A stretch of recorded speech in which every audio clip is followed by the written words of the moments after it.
Hello, everyone. Thank you for joining us today. My name is Andrea. I'm product specialist here at ProdPad, and with me today is one of my all-time favorite product people, Erin Boyle. So before I let Erin start, just so you guys know, we will be taking questions at the end. So if you do have any questions for Erin, you can drop them in the Q&A tab, either the top or the bottom of your Zoom screen. If not, drop it off on the chat. Hi, C. Todd, my other favorite product people person. Thank you again for joining. Erin, go ahead, all yours. All right, can you hear me okay still? Yep, sounds good. Perfect. First of all, thank you all for joining today. We didn't quite expect this many people, but we're really happy to have you here. I'm suspecting you're either bored out of your mind or lonely, but hopefully you'll be able to learn something out of today as well. So let me go ahead and introduce myself. I'm Erin Boyle. I'm a product coach for both teams and individuals. I'm located in San Francisco, and you can reach me at this email address or this website. By the way, it's weird times. I'm obviously home right now. This is day 17 of isolation for me, so I hope all of you are doing well out there. Okay, we're going to cover a few things today. First of all, how to lay a foundation of customer knowledge for your teams, how to create a collaborative environment even in a remote world. So I promise I will tailor this as much to a remote setting as possible, and then shifting your responsibilities from driving to leading. But first, let's go over a little bit of context. Today, we're mostly going to be talking about the product ecosystem, and that all starts with what I like to call a product tripod.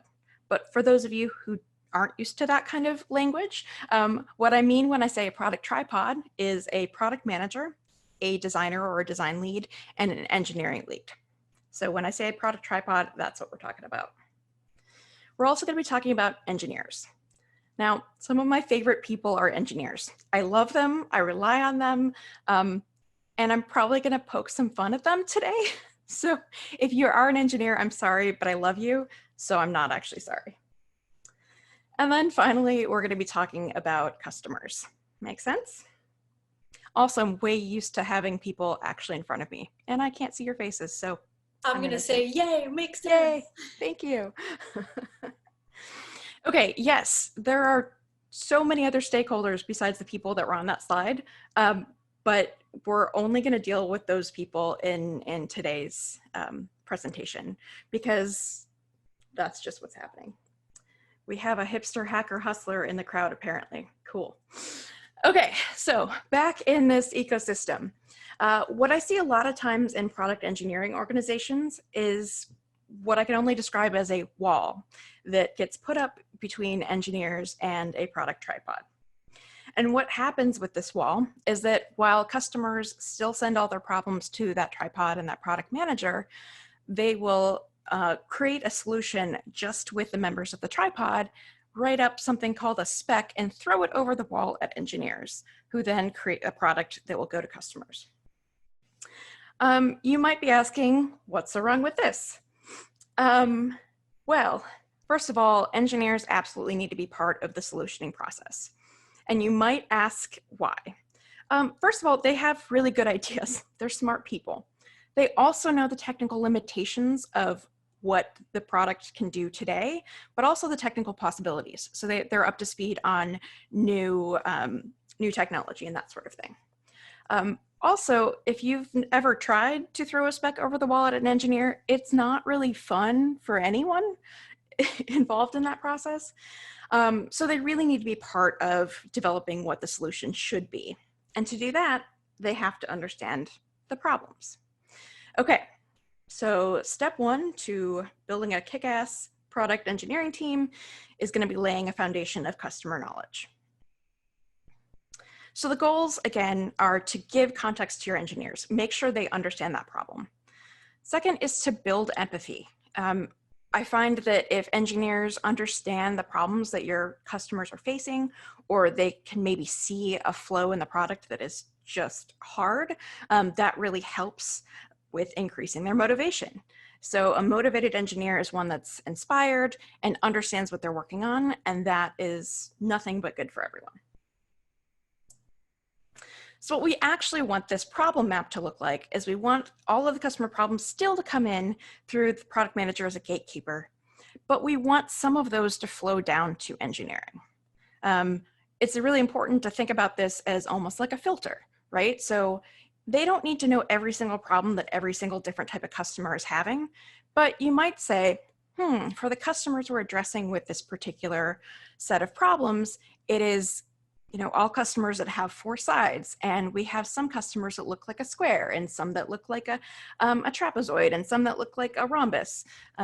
So they don't need to know everything that you know, but your job is to really play that filter and give them the information that they really need. So how do you do that? The first is to include customer anecdotes in your team conversations. So whether, let me back up one second. The definition of a tripod is the product manager, the designer, and the engineering lead. So hopefully that helps. Okay, cool. So the first step is to include customer anecdotes in your team conversations. So whether you have a stand-up where you can pull in a factoid about your customers for everyone, or whether it's built into a weekly meeting, it doesn't really matter. So this is an example of a slide I actually created back in the Zendesk days. I've redacted it for reasons, but the idea is I knew about Joel, and there were many people like Joel that had a need at Zendesk. That said, it's really cool if you can focus on one particular customer like this so that your engineers can know who Joel is. I want engineers to know the name of Joel. I want them to know that I want them to know what his problems are. I want him to be the person that we talk about on a day-to-day basis. They don't need to know that there are 30 other people like Joel, but at least they can know Joel.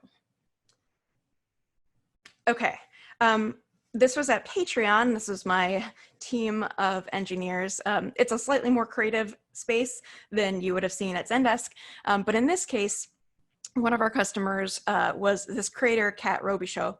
And so we actually ended up putting a picture of her up on the wall. So she would always be top of mind when we were talking about our customer needs. Another way to do this is through optional interactions directly between customers and engineers. It's great if you can get it directly. It's not necessarily mandatory.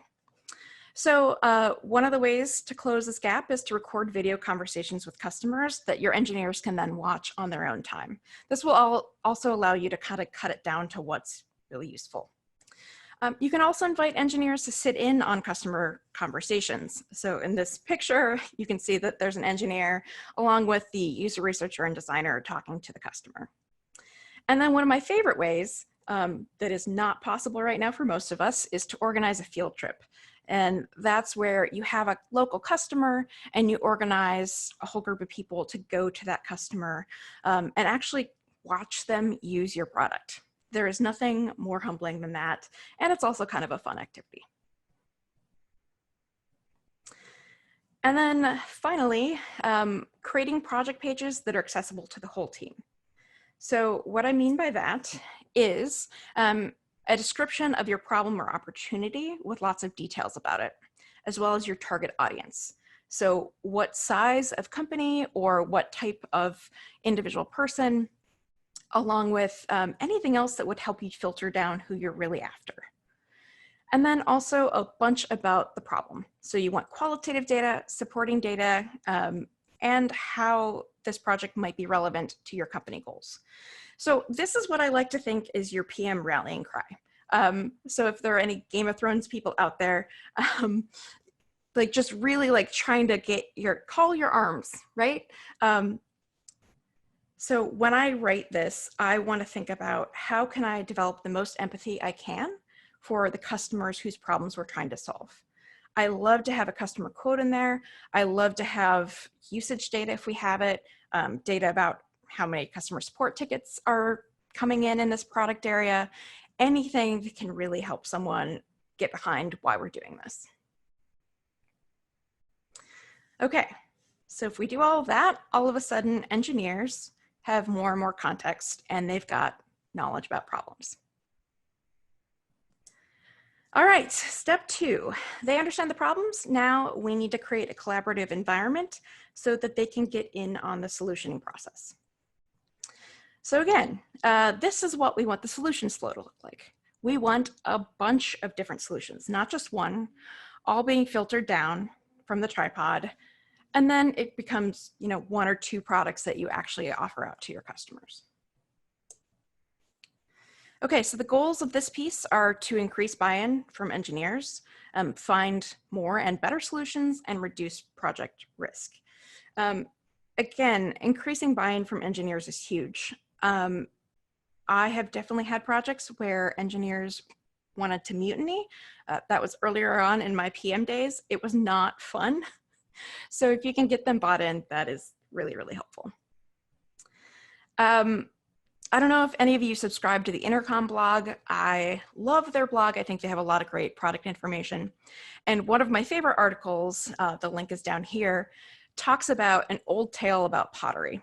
So the idea was in this pottery school, they had some people that were working on throwing a lot of pots and not necessarily perfecting them, and the other was throwing just really good pots. So in one group, they were going for quantity, and the other, they were going for quality. What they found is that when you threw a lot of pots, you would get really good ones that would come out of all of those things. And when you only focused on trying to perfect a few, you ended up with nothing more than a pile of dead clay. So to throw a lot of products, you need a collaboration session. So what I suggest you do for this is to book time with your team. I recommend at least 2 hours. And this should include your engineers, your tripod, 3 amigos, whatever we want to call it, research and data science if you have those available. And then this is really important. You should choose to do this either all in person or all remote. Right now, obviously, you're probably going to be going for all remote. If you do it in person, if you're able to do that, then make sure you reserve a space that gives people the ability to spread out and also that has plenty of reading surfaces. If you're going to do this remote, I recommend that you have one main video chat set up, a Slack channel set up, and then we'll talk about how you might spin some other things up as well.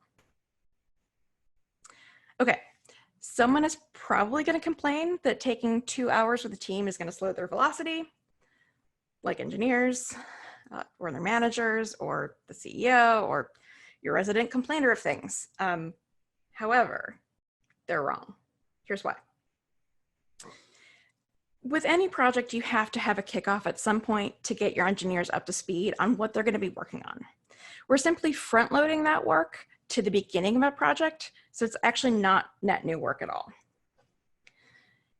If we include engineers earlier on, we're going to be able to design solutions that have all of the technical opportunities and limitations in mind. So what this means is that you're not going to have a spec that you throw over the wall and then 2 months later, you find out it's either not technically feasible to do what you wanted to do, or it's actually maybe a lot more time and effort than you wanted. So we can avoid that kind of rework as well. And then finally, again, we can reduce the risk of future mutiny by getting that early buy-in from engineers. And then they can also have more time to research and plan.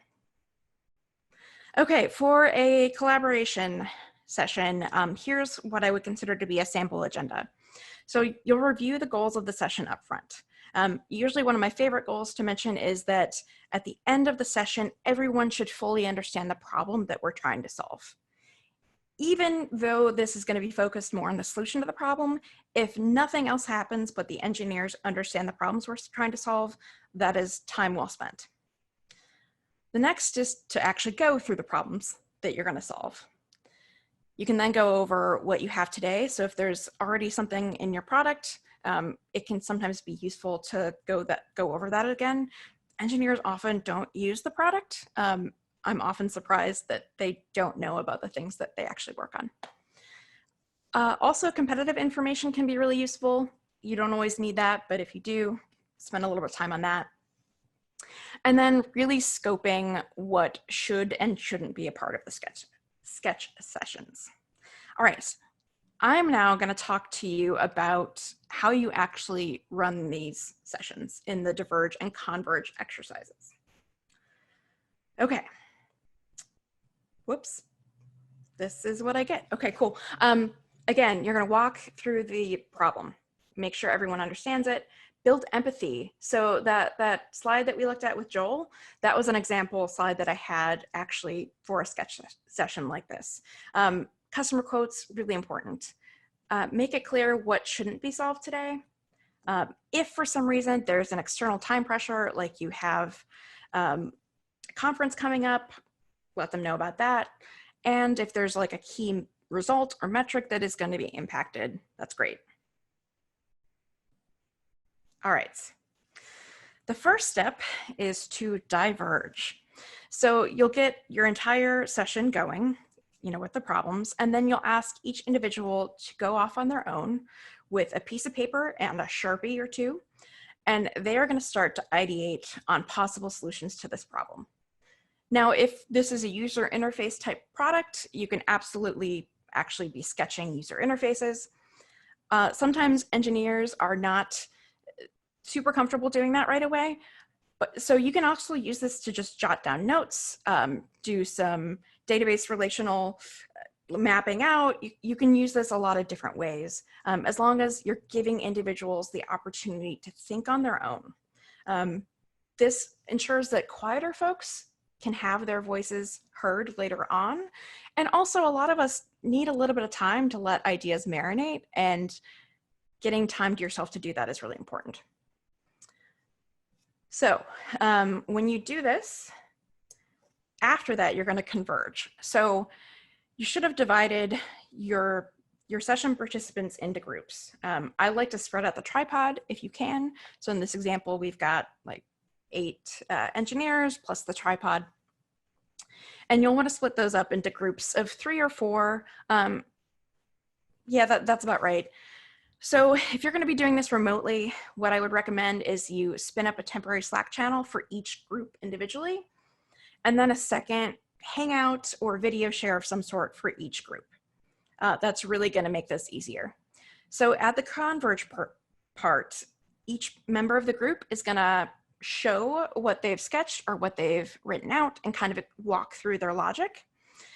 And the idea of this is that you're going to start to marinate and commingle all of these different ideas about how to solve the problem. Okay, so once you've converged, the groups have converged, you're going to diverge again. So then each individual person in that group is going to have more time to work on their possible solution.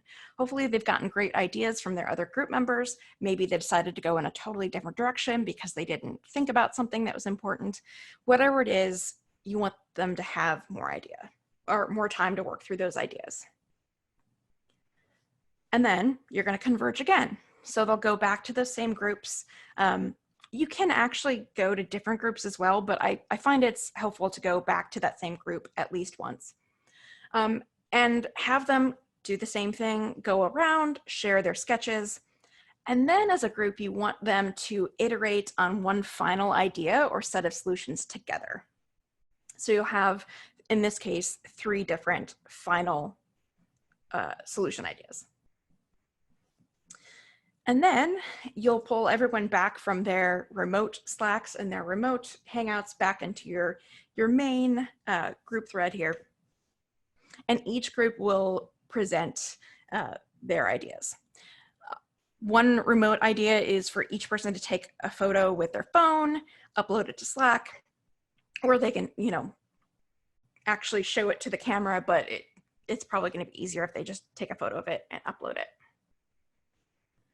So after this is done, this can be the end of the sketch session. It doesn't have to be.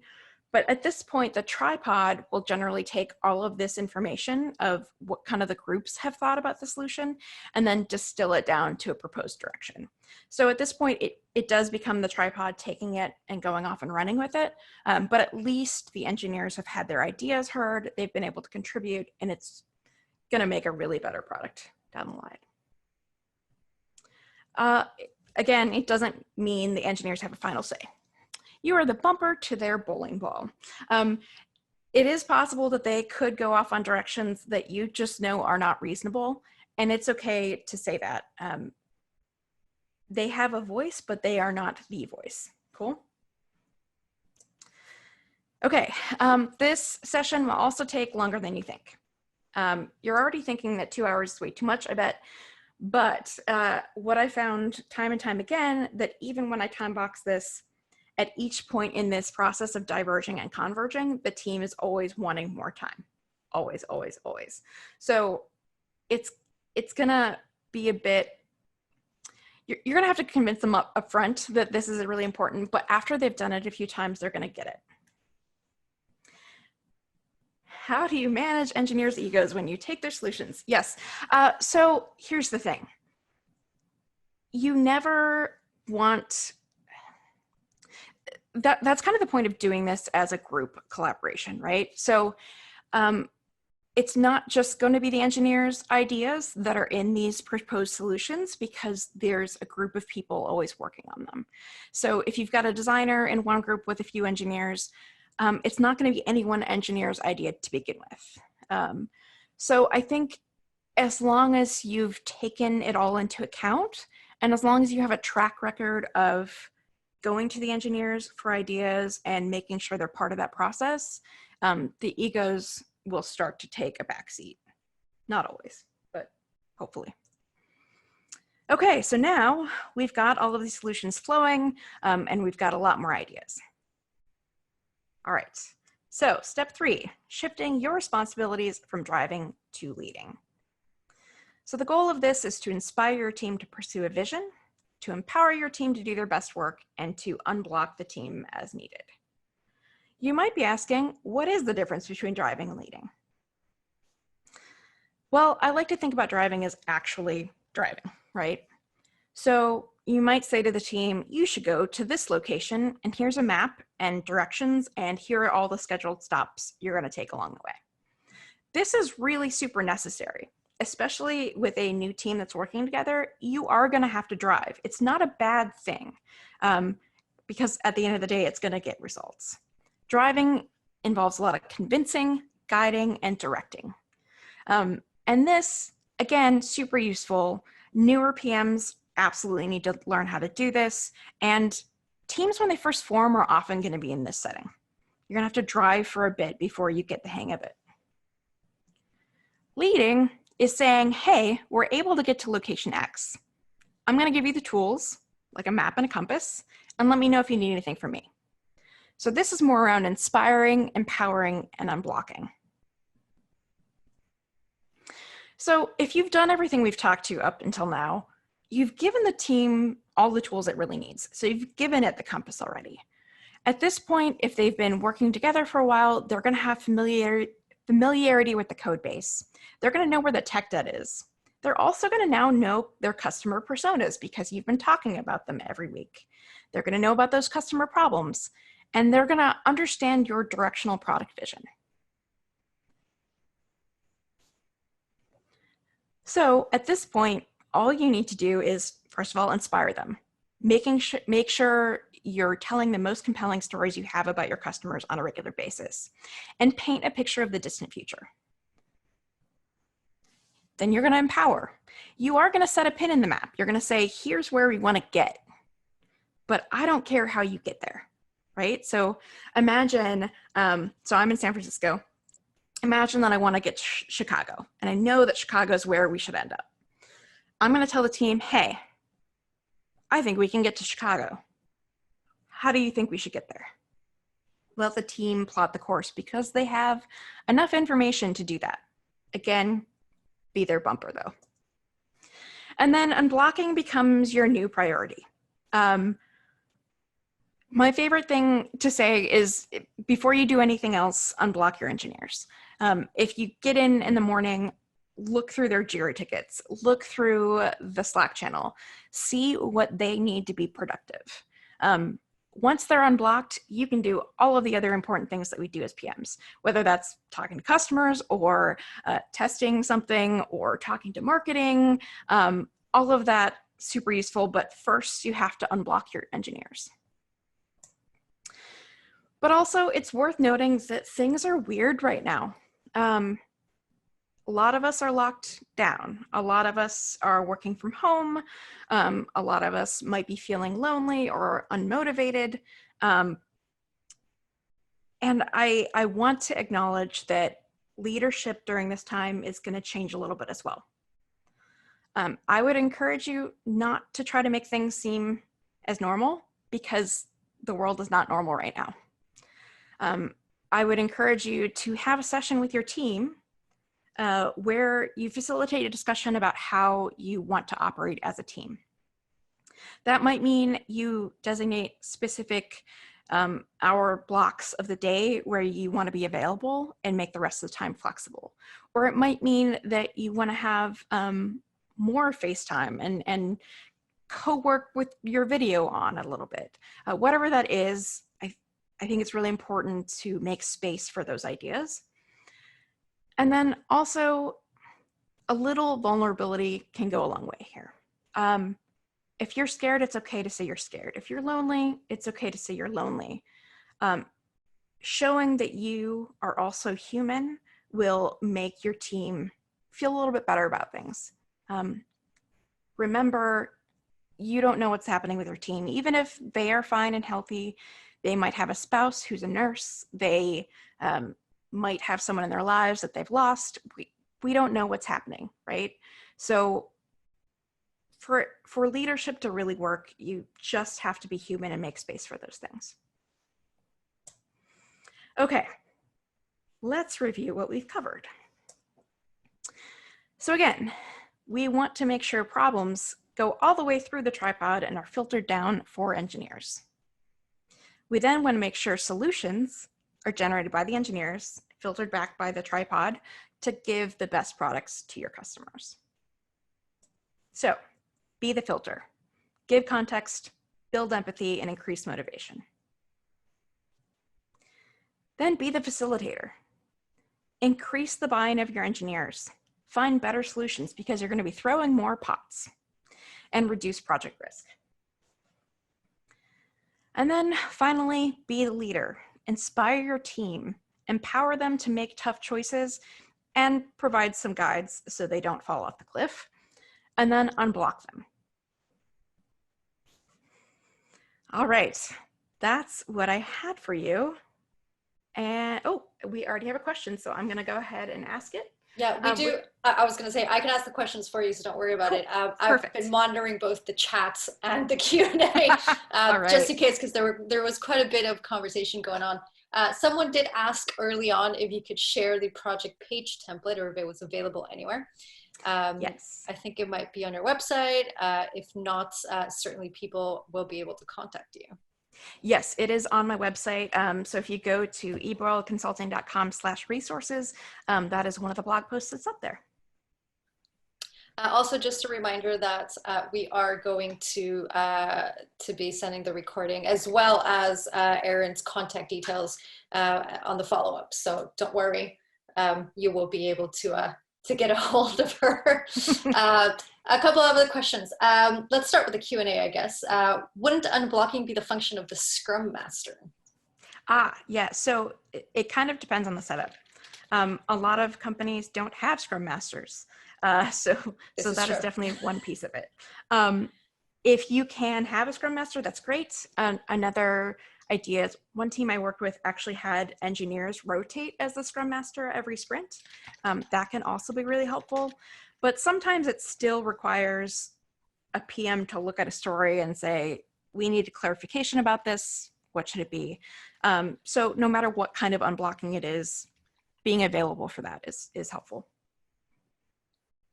Thank you. Another question coming through. How can you make sure the more discreet engineers will have a voice during these sessions? So basically, how do you make sure that the quiet people get to speak up? Yes. So I swear this will come around to answer your question. One of my favorite courses that I took in college was small group communications. It is maybe the most useful course I ever took. But one of the things about that was I learned about a gatekeeper. I actually learned about a lot of different roles in a group setting. And one of those is a gatekeeper.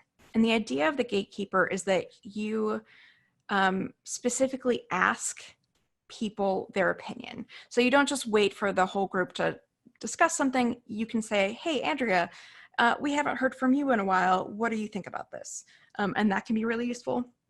The other thing is by having that diverge time, you're giving those individuals a lot of time to their thoughts, and getting those thoughts in front of their group can be really useful. In fact, they're going to have dedicated time to talk about their ideas to their group. And so hopefully that will be less of a problem. Cool, I hope that answered your question. The next question is, was there a specific reason you mentioned unblock your team, but only at the right time? Is there such thing as the wrong time? Did I say that? Huh, interesting. Well, I guess the point is like, you're not going to unblock them if there's nothing to be unblocked, right? I think just making time for that is important. Sorry, I'm not sure I remember exactly what I said. That's all right, it happens. Next question is, how is the project page different from a persona or an opportunity brief? That's an interesting question. Yes, so project pages and opportunity briefs, I think, are like the same thing, basically. I treat them pretty much the same way. I think it depends on how evolved your product organization is. So opportunities briefs aren't something that all product orgs use, and I think that's fine. I think starting with a project page is just as good. Different from a persona in that a persona would be described as a part of either of those things, or you might have separate personas that just exist for your product. But yeah, it's going to be a lot more problem focused and less just persona focused. We've got a couple of questions from people in smaller teams. The first is, do you have any tips or advice for people that are working in very, very small teams? One person is saying that they have 1 PM, 3 full stack engineers, and a part-time QA person. Perfect. Honestly, yeah, I've worked at smaller startups, and that's definitely a reality. I think that's even more reason to do this, and I actually think this works at its best with smaller teams. I would encourage you in that case to definitely sit together because that will give you the ability to talk about customers all the time with your engineers. And getting a smaller team like that really inspired is super helpful because they will become their own energizer. So I think this totally adapts to all sizes of teams, but especially for smaller ones.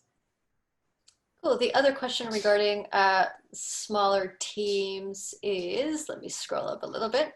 What would be the recommendation on the right time for the collaboration session? Yes. Okay. So this should happen well before you're actually going to be starting work. So often engineers might be working on finalizing something or doing some technical debt work or something like that. And that's a perfect time to set this up. That's often why you'll get pushback though on spending so much time because they're trying to wrap something else up. However, if you don't do that, again, you're going to wind up losing the buy-in from the team and also the best ideas. Yes, you might have to additionally reintroduce the problem, but hopefully you're talking about these problems on such a regular basis in an informal way to your team that it won't be a lot of work to reintroduce it when you're actually going to start working on it. Cool. The next question, we have a ton of questions, by the way. I will try my best to get through as many of them. Mostly depends on how long people want to stay and how much time Erin has. I do believe we have a cutoff in about 23 minutes. Maybe less. So let's try to make the most of it. The next question is, can you talk about the difference between when to use the drive and inspire methods again? Yes. Okay. So driving, you have to drive before you can inspire, if that makes sense. So if you've got a new team that's just forming, or if you're a newer PM, you need to figure out how to get results with that team. and you won't have the time for them to fully come up to speed on the problem set, the code base maybe, and kind of where you're trying to go with the vision. So if that's true and you're in a place where the engineers are not quite ready to fully be empowered, that's okay. You're going to find yourself in the driver's seat. And then you're going to have to do more of the showing them what a solution could look like, convincing them of why it's a good idea, kind of walking them through your process of like how you would cut scope and that kind of thing. So you'd be building up the trust of them, you'd be building up their knowledge base, and that's all the time that you'll be driving. Once that team has been working together for several months or has already launched a product together, they will have started to get all of that information that you've been giving them. And then you can start to shift into that more leadership, inspiring role. Thank you. I have a couple of interesting questions, even from my own team. I will not say who said what. I am going to jump ahead a little bit. Some of these questions are actually from, I'm just going to say it's C. Todd asking this. And I love that C. Todd is asking questions because he's one of my favorite product people as well. And he was in a webinar, I believe it was last year, last year. I don't even know what year we are because, 2020. It was last year we talked about product ethics. But C. Todd is asking leading versus driving. So similar topic. What are the signals or symptoms a PM should be on the lookout for to consider switching between modes? So between driving to leading and leading to driving. He's just asking all the hard questions. That's a really good question. To be honest, I've never thought about that question. I think in general, you should default toward trying to lead and inspire if you can. If you're seeing that engineers are unwilling to be part of the solutioning process or are really fighting over practical product choices that you have to make, that might be time to kind of shift in back down into the driver gear and really try to help convince them rather than have them be driving the actual solutions themselves. So I think that's a little bit nuanced, but when you can, I encourage you to try to lead because I think it's more effective overall. We have another great question coming up. Do you have an example of how you've overcome someone who isn't willing to engage in the discovery process? Oh, goodness. I like that laugh. It's a great laugh. So, okay. There's a couple different options here. Yes, I've absolutely had this happen. In some cases, there's one engineer on the team that just doesn't want to do it, and that's okay. I think it should maybe be mandatory to attend the problems part of a collaboration session. But if they just do not want to sketch and take the time, then I think it's fine to say, cool, you don't have to come, because even if they come, they're probably going to distract the rest of the team. I would also say that when you think about forming your teams and when you think about being on a hiring panel for engineers, you should be assessing whether or not this engineer is someone who wants to be part of the product process. I would take a product-focused engineer any day over a technically superior engineer. Doesn't matter, because the person who's going to build the best product is going to be the engineer that's willing to engage. I know that's not what we all have to deal with in the moment. So if you can, let them get out of some of it if they're just going to distract the rest of your team. But hopefully over time, they will see the value in it and will feel maybe even left out. So social pressure can also be good. Cool, thank you for your question. We have so many more. I really hope that we get to tackle at least some of these. Someone did send in a question prior to the webinar, so I'm going to read that one. There were two questions. The first is, what is the best way to handle splitting your time between your team and your product? And the other is, what is the best way to coach your team to get to the level that they need to be at? Those are two very different questions. Splitting your time between the team and product, I don't really necessarily see a distinction. They are all part of the product. I have this philosophy that if you have inspired and happy and knowledgeable engineers, they will create the best product possible. So it's kind of all the same thing. But if you're asking, like, day-to-day, how much time you're spending on engaging with engineers directly versus doing competitive analysis or developing a vision, that's a day-by-day decision, right? You're always going to constantly have to flex between what's needed right now and planning for the future. And so just developing that skill is going to be important. I don't know that there's necessarily a real trick to that. On the coaching, that's also a really great question. I think it depends on the person and what they need. I think the first step is really making sure your engineering lead partner and your design lead partner are up to speed on where you want to take this. Because really the three of you should be the leadership team. It shouldn't just be the product manager. And so if the three of you can get on the same page and understand where you want to evolve your processes and how you want to think about the product, that's the first step. So I'd definitely recommend like a weekly meeting with just the tripod. Once you've done that, sometimes I find that one-on-ones with individual engineers can help build trust, if nothing else.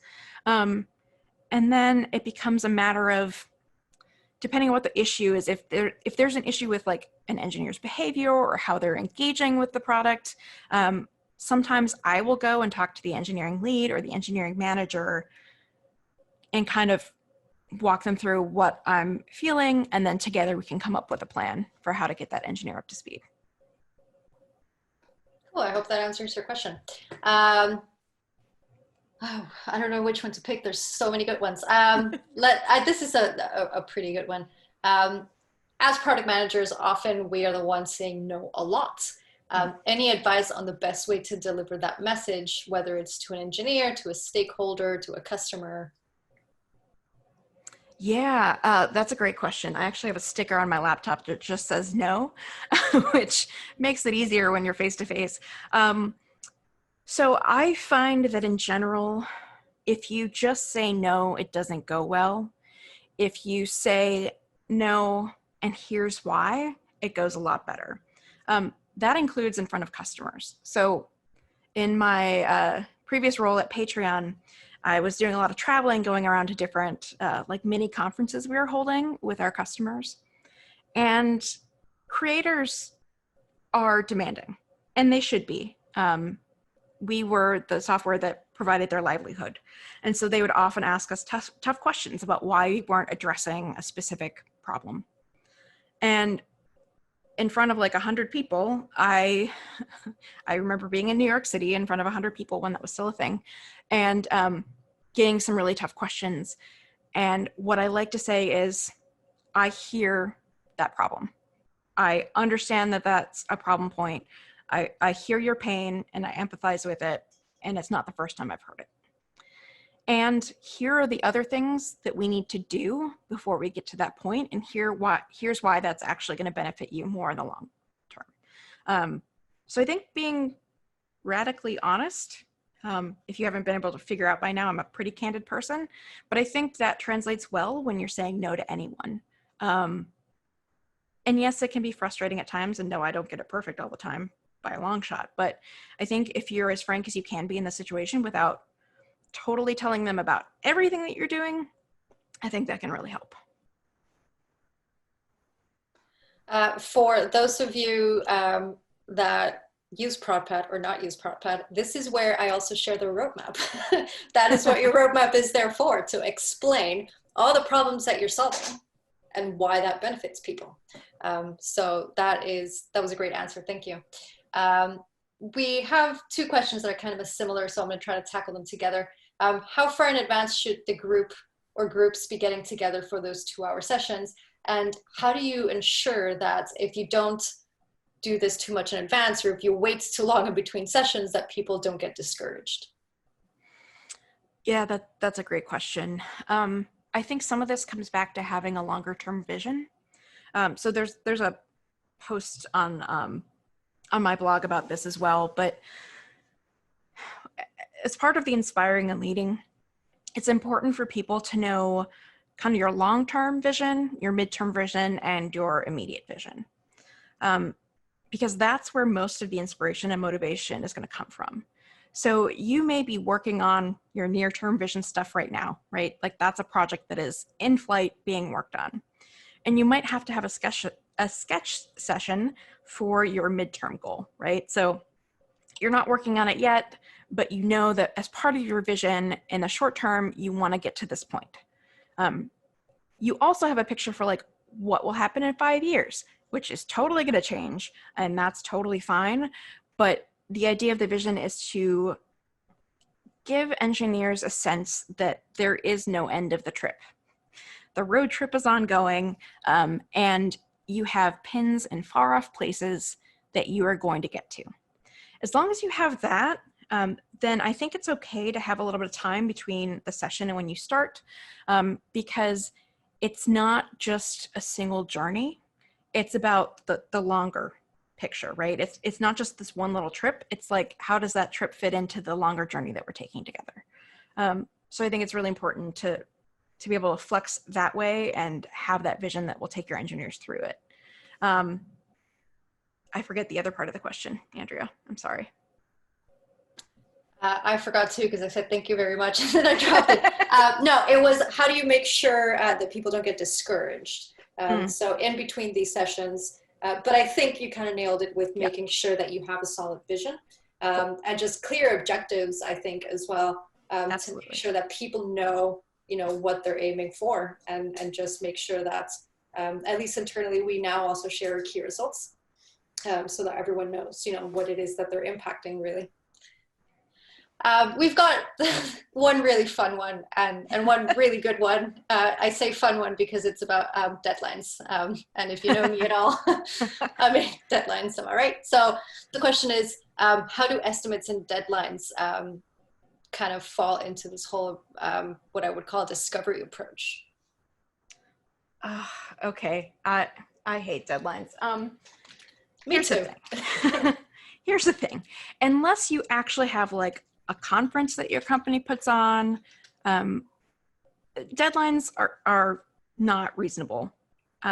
If the whole approach to product is agile, in which you are building a thing, learning from it, rebuilding, like the idea of agile is that you change and that you are flexible enough to change when conditions change, right? That is very similar to our lives right now. By having a deadline, you prevent the best product from getting made. Now, that's not to say that there shouldn't be a time box. I think that is very important. So understanding the level of effort you're willing to put into a certain product area is absolutely essential. And I think having a window of a deadline is totally fine because you have to have constraints. But I think targeting a specific deadline is just often not realistic. Now, if you do have a deadline, then I think starting this process as far in advance of that deadline as you can is going to be helpful, because knowing that that's the constraint will allow you and your engineers to really scope it down to some people like to say MVP, minimum viable product. Other people hate that term, but scale it down to like what the limited set of things are to be a good product that will solve the problems of your customer. And then you kind of scope back from there and you shift things around. But if you can, try to avoid a specific date-driven deadline and have a more flexible approach. That really nailed it. We have a question about mature teams. Any advice for teams who are much larger, more traditional, corporate style settings and have legacy or complex product portfolios? Well, spoiler here. So I did work at GE, but I'm not in a product capacity. So while I do have corporate experience, it's not really in product, to be frank. So the largest teams that I've worked with were like 8 to 10 engineers, sometimes multiple teams at once at Zendesk. What I can say is that product debt is real. Engineering debt is real, and those aren't necessarily the same things. And I think one of the key things when you're working with that type of team is making space for tech debt and for discussions about how to address that. I don't think it's even remotely reasonable to not have that part of this product process. That said, yeah, you're probably going to have more key results and objectives types of things that you're looking at than a smaller team. Making sure that your team is comfortable with that and understands how they connect up to those metrics is going to be really important. And ultimately, if you're in that setting, you're probably managing multiple teams and you can't dedicate all of your time to one, which is even more reason to try to get them into this kind of empowered state. Hopefully you have a great partner. Yeah, that's about all I have on that one. But if you all have ideas, I'd love to hear them. Before I move on to another question, I mean, we've got about 30 more questions actually. But I just actually want to ask you, Erin, how much time do you have? Because we still have about 230 something people on the line. So people are sticking around. I have nowhere to go. I have nowhere to go. Well, I'm just in my apartment. What do you like? We're good. Right. So I'll keep asking a few more questions. We'll add another 15 minutes to the session today to try to tackle as many of these. So thank you, Erin, for sticking around. And thank you guys for still being here after a full 53 minutes. I love it when sessions kind of run over. So we'll keep on going with some of these questions. Let's start at the top, I guess.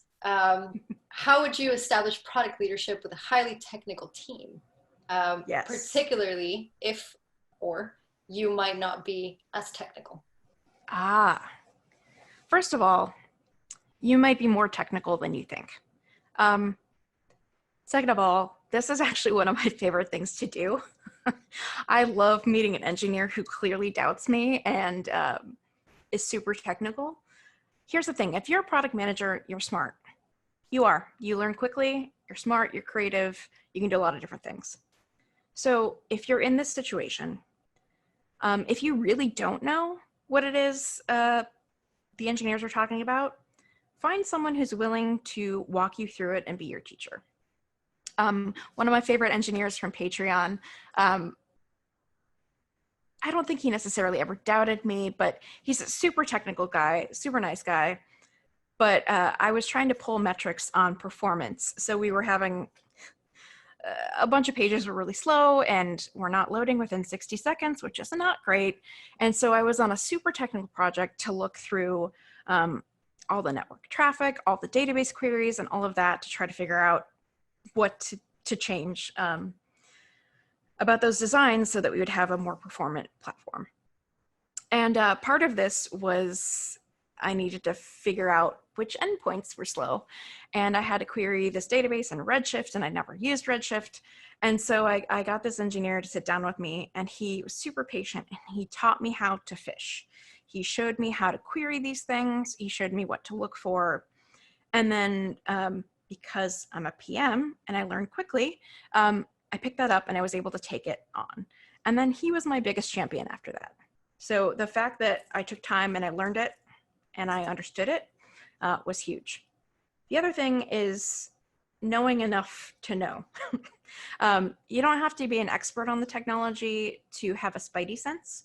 And so also being upfront about like, I know this stuff and I don't know this stuff, but you know that I know enough to know. That's okay too. I think I babbled, sorry. That made complete sense to me. I got it. I was able to follow that. On a similar vein, how do you, or how do you reel people back into the conversation, particularly when you're having these sessions and engineers might go too into the solutioneering aspect of things, or get too technical during one of these design sprints? Yeah, one of the things I like to include if you've got a team that is prone to doing that is after the kind of diverge converge part of it, have time for a technical session. So one time I had, booked an entire conference room for a full day. In the morning, we did all of this stuff. We took a break for lunch. We took a walk around the block. And then we had 2 hours for them to start thinking about how technically they might address some of the solutions we thought through. And that gave them tons of time to, first of all, structure that part of the session, however worked best for them. But it also still had the same people in the room so that if they had questions about the problems or they needed clarification about one of the solutions that we'd been leaning towards, that would all be there available for them. So I think having that portion of the day for them and also reminding them that like, let's back up a little bit. We're going to talk about implementation later. I think that can really help. Our CEO at ProdPad, Jana, who is currently on the line, likes to say, what problem are you trying to solve? To kind of get people to stop and think. And it's a fantastic question, right? It kind of brings people back to the original problem. Absolutely. If they're just spouting ideas are not helpful. Solutions to specific problems are helpful. Absolutely. We have a couple of questions that are kind of popping up here and there. Let's look at this one. How do you convince top management to let you work in this new way, I guess, including discovery, as opposed to the old way, which is just presenting a release plan? That is a wonderful question. And if you're not using ProdPad, you really should, because that's how we work. But I would love to get your thoughts on that, Erin. Yeah, I think volunteering to be a guinea pig team is often something that management will go for. So if you've got like 10 different product engineering teams, you can raise your hand and say, hey, I think we'd all like to be more productive and build better solutions and maybe even meet more of your timelines, even though we don't like those. I would like to, work with my team and iterate on our process to see if we can't do those things. And often what you'll find is that once you do that, the engineers will be happier, you'll be much more productive as a team, you'll be building better solutions, and it'll be a no-brainer for the other teams to kind of follow suit. Definitely, if you can have a guinea pig team, first of all, have one. Second of all, volunteer to be that. I did that at Zendesk. It was great. Thank you for your answer. Yeah, I would agree. I mean, part of what we do at ProdPad is not part, the major thing that we do is literally that is moving away from those timelines, from those release dates, and just giving you the ability to present the strategy and focus on that strategy. Because at the end of the day, believe it or not, you're providing more context by not showing those dates. And people don't seem to get that because they have this like fake security blanket with those timelines, but you're not really getting the context of everything you're doing. You're missing out on objectives, you're missing out on your key results, you're missing out on the problems you're solving, on the outcome. So if you're focusing on the output, you're missing out on so much valuable stuff. So something to think about. Snapping. Snaps. Absolutely. Cool. We have another question. We have like 25 still. I'm trying to sort through this to add a little bit of variety. Is it important to get executive buy-in in the discovery process? Amazing question. Ooh. I think it depends on your executives. Yeah, I think it really depends. In some situations, especially in a larger company, it's not going to be a thing. You probably need to get your direct managers buy-in and maybe the director over your area's buy-in, not necessarily all the way to the top. In a smaller organization, if you have an executive team that is especially opinionated and fancies themselves a product manager, whether or not they are, then yes, it's probably good to get them into that vein sooner. I would not have them in the sketch session. I think that's an important time for the team to work on what they think is the best ideas. But I do think it's important to get the executive bought into the vision, the overall vision for the area, and kind of the short-term vision of where you want to take it. And then once you've got those proposed solutions, absolutely, if you've got like a weekly or bi-weekly meeting where you talk to your stakeholders, that's a great time to introduce them to how you've thought about prioritizing the problems and the proposed solutions to those problems. But I would not have them in the session. I love the next question that's coming up. It literally just popped up in the chat, so I'm going to read it because I think it's really good. How do you best handle the executive swoop and poop, also known as the hippo? This question is a little triggering for me. Honestly, I am not the best person to ask this question because I struggle with this. This is a very real problem. I think one of the things to keep in mind is that sometimes you have to do what you have to do, and it's not great. And your engineers will be up in arms, especially if they're used to working in the way that I've just prescribed. So I think the best thing I can say is if you find yourself in a position where you have to work on this project that you don't believe in, and you've tried to have the conversation with the executives of why you think it's not the right direction, and that has gone nowhere, that should always be your first step. But if that has gone nowhere, making an exception and helping your team understand that, like, not ideal, but here's what we're going to do. Here's how we're going to get back to what we wanted to do in the first place. Or maybe here's how this still helps, just not in the way we wanted, can be helpful. I am a big believer in, like, not trying to just blow steam for your team. I think it's important to be real and say, yeah, this isn't what any of us necessarily wanted, but this is also reality. I think that can be helpful. I think that's a very real answer. And I don't think you need to feel bad about not knowing how to answer it, because I feel a lot of people still struggle with that, and it's totally normal. Yeah. And I think you nailed it when you said at least try. And I'm going to give, I think you're going to love this story, but I not a prop head, of course, but my previous job, two previous jobs, I walked in, I was hired as the quote unquote support person, customer person, I think was my my original title. I didn't even have a title. It was such a young startup. And they had two products, and both did the same thing, but one was being written in new technology that had been an ongoing project for 3 years at this point. So they had been losing money like crazy. So I walk in on my second week and I ask my CEO, hey, so can I just ask, why are we doing this? Like, what problem are we trying to solve? Because I don't get it. I don't know what I'm supposed to be supporting. It seems like we have a really solid product.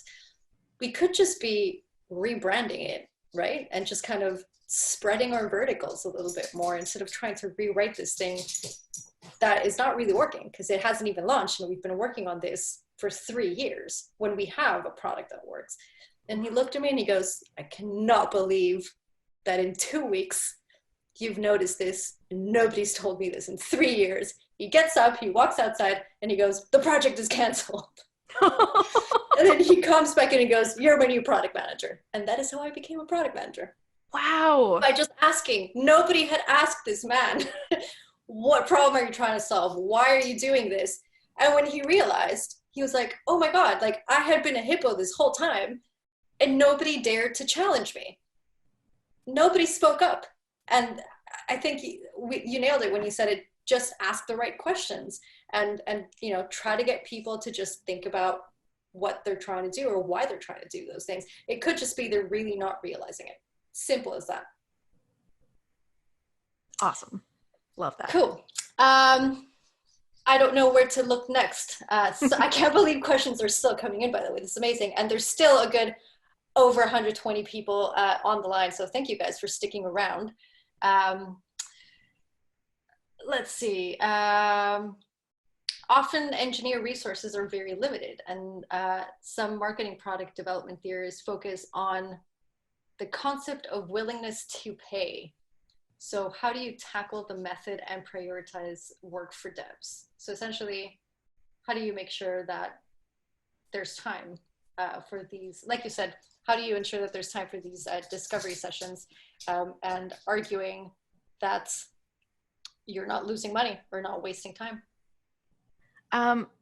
That's a great question. So my bent, and maybe I should have led with this, my bent is on B2B software and B2B product. Look, in a B2B world, the only way you're going to add value for customers and have a successful product is by doing this type of product. You're not optimizing flows. You're not optimizing click-through rates. None of that is what we're talking about here, because the short-term growth for a B2B software company is going to happen from sales and enablement. That's where that's going to happen. The products team's responsibility is to drive that longer-term growth and longer-term retention. So I think to some extent this has to be a company-wide, even top-down type of way of looking at the world. And if you don't have that kind of support already, it may be a different conversation of where to start with that. But if you are in this situation, I think if you've got that longer term vision, if you can articulate how you're going to be using the time in the meantime to work your way toward that, then it should shift away from that like willing to pay model, if I heard that correctly. I hope that answered your question. I'm gonna ask two more questions. I don't know which one to pick. So sorry anyone if I didn't get to yours. There's just so many, and they're all so good. I have one right in front of me. Do you have any tips on keeping teams connected and working on problems when they're remote? Yes. So first of all, I think we're all going to be learning and we should all be sharing with each other what we're finding. I do think having a remote life kickoff meeting with your team would be really helpful to literally talk about like what's working well for us now that we've had 1 or 2 weeks under our belt. What is not working well for us? What do we want to change? And then check in on that. So just like the Scrum process, do a retrospective after each sprint and figure out what about working remotely went well? What didn't go well? What do we want to try going forward? I think that depending on the team, you might want to just add more video time. So yes, it means people maybe need to get out of their PJs, but they're capable of that and they'll feel better about it anyway. And so making sure you have more time for that. I would also say build time into your meetings for breaks. So if you are having a bunch of meetings for some reason, make them end 10 minutes early or 5 minutes early so that people have time to go and take a bio break. I think a lot of people aren't thinking about that. And then the other thing I should have done today was made everyone stand up if they're able and stretch before we begin. Because if you're working from home, you're probably sitting in the same place the whole day and you're getting antsy, and getting some movement in would be good too. But mostly let your team define what the best process is for them. Cool, thank you so much. Last question. I could probably stay here and talk to Erin for another 3 hours because, I love her and she's great. But we can't keep you guys here forever. As Erin said, you do have to get up and stretch. I have to walk my dog. She is getting a little bit anxious. She's been very patient though. She has very patient. The last question I think is probably one of my favorite questions so far. And I hope it doesn't kind of throw you a curveball, but oh no, it's not hard, but it's I think the perfect follow-up question after your presentation, which is what happens next? Like, what do you actually do once you have these meetings? What do you do with these ideas? How do you pass on this information? How do you get stuff done? Yeah, so after this happens, that's when the tripod really gets to work. So you're going to have sessions just with the designer or just with the tech lead. It's probably going to be you and the designer for a while who are really fleshing out the ideas and prioritizing which solutions that were presented at that meeting make sense to go after. It's not going to be the last time the engineers are involved, but it's going to be a lot of collaboration at that point. And then maybe every other week or so, the designer should also be sharing and demoing what they've been working on back to the team, which can allow for questions, clarifications, and that kind of thing to be happening as well. So you definitely need to then do something with those solutions. And it usually gets the form of, cool, what are the actual pieces we're going to be working on? What are the things that are absolutely essential to get out first? What is something we could do to test this? That's another really important thing. Can you do mock-ups and get them in front of real customers? Can you do usability tests? Can you just validate that these are good ideas? So that's all the stuff that you'd start doing at that point. It's kind of everything you need to get from this session to actual writing user stories. It's all that stuff. Great, thank you so much. Thank you, Erin, for joining us. I'm losing my words already. Joining us today. What a fantastic session. I have absolutely loved it. I have been getting messages on Slack from people that have absolutely enjoyed it as well. So thank you for your time. Thank you guys all for being here today. We will be sending out a recording next week, so watch out for it. if you want to share it out with any coworkers. And please stay safe. Take care of yourselves. The next session for April will be with Steve Johnson from Pragmatic Marketing. So be sure to sign up to that one as well. See you guys soon. Thank you again, Erin, for joining us. Thank you. Bye. Bye.